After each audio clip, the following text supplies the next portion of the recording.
Hey Calibrate Tools family, today we're going to talk about some must-have tools that you need when you're doing electrical work. So stay tuned.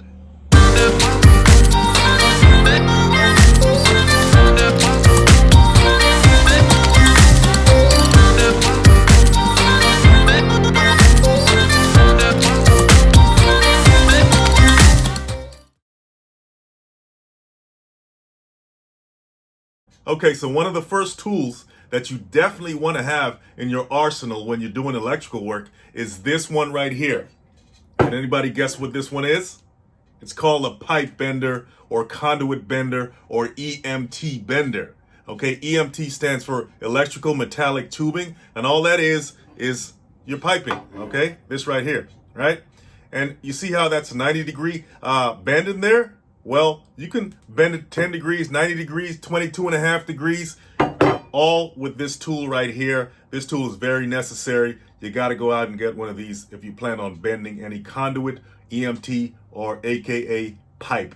And if you really want to know how to use this thing, go check out my how to use a pipe bender video on the channel. I go in depth on how to make all kinds of bends in your conduit or pipe, okay? Okay, so the next tool you want to have is a level. This is a 2-foot level, and it comes in very handy when you're making sure that your conduit is level on a vertical surface, right? So, for instance, if you have conduit on your surface, you want to make sure that it's level, right? So you put your level on your conduit, right? Make sure it's level. One reason for that is because when you put your junction box or you put your box up here, your gang box, you want to make sure that's level as well, right? And you also want to make sure that you have one of these mini levels as well, because this helps to make sure that the boxes, the junction boxes, the gang boxes, the knockout boxes are all level as well. This is very important when you want to make sure that your conduit enters your box in a perpendicular fashion, right? 90 degrees to the ground. You don't want your box to be off level or your conduit to be off level.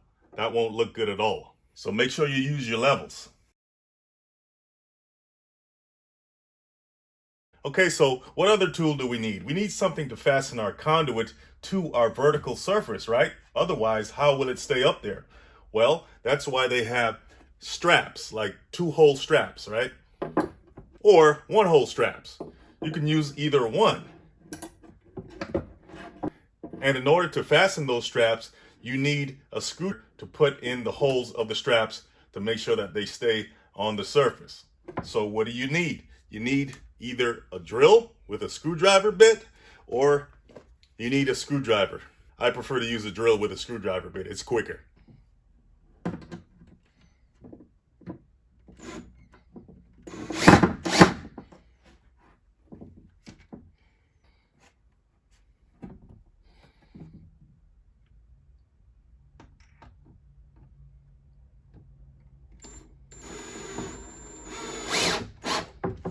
So this conduit is going to enter a box, which is not there yet, but let's just say it's going to be right here. The conduit has to go into the box, but the conduit cannot be flat against the surface because it has to offset to reach the holes of the box right here. So I made an offset in the conduit to accomplish that.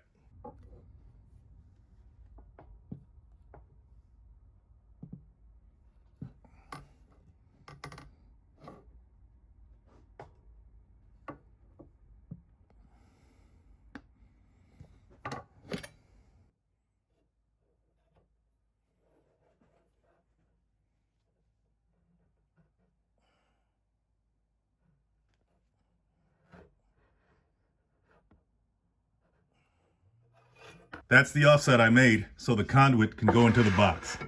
It's about a 10-degree offset. Thanks to the pipe bender.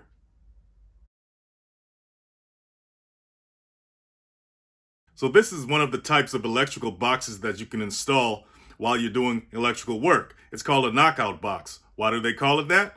Because before you can enter anything into the box, you have to knock out these steel enclosures right here.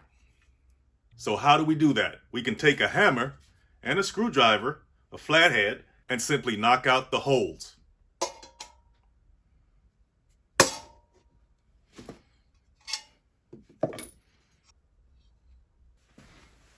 All right, so we knocked out our enclosure here, and this is where our conduit is going to enter, right? Right about here. And we see that it enters perfectly, right?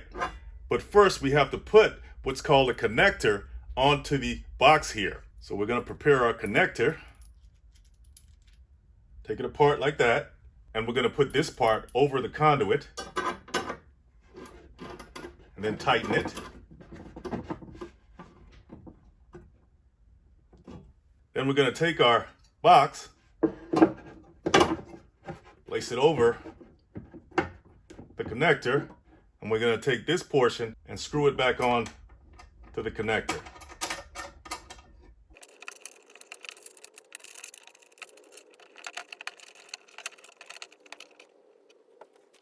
And once again, you can take your screwdriver to tighten that portion.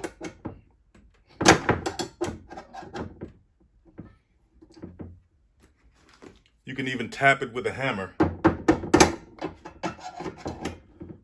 to make sure.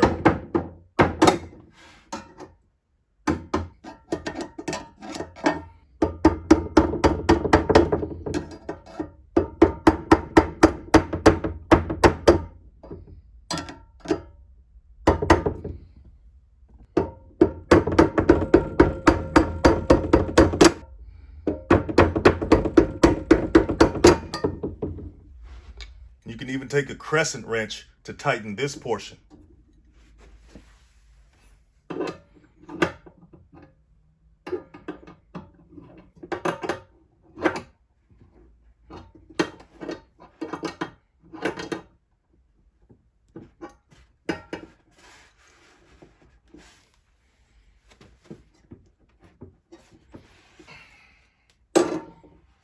You can make sure that it's level before you put the screws in to fasten the box to your vertical surface.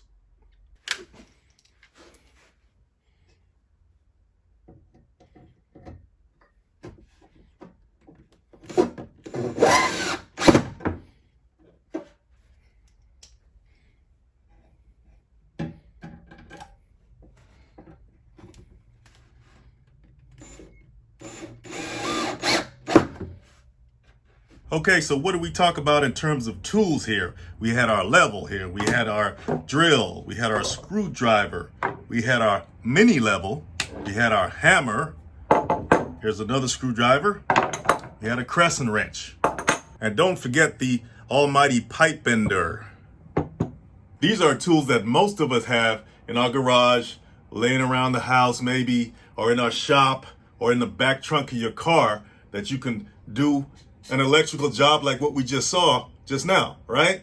So that's part one of our electrician tools must-have series. And in the next one, we'll talk a lot more about different tools that we need to finish up the job, okay? So I'll see you in the next one, guys. If you learned something, hit that subscribe button.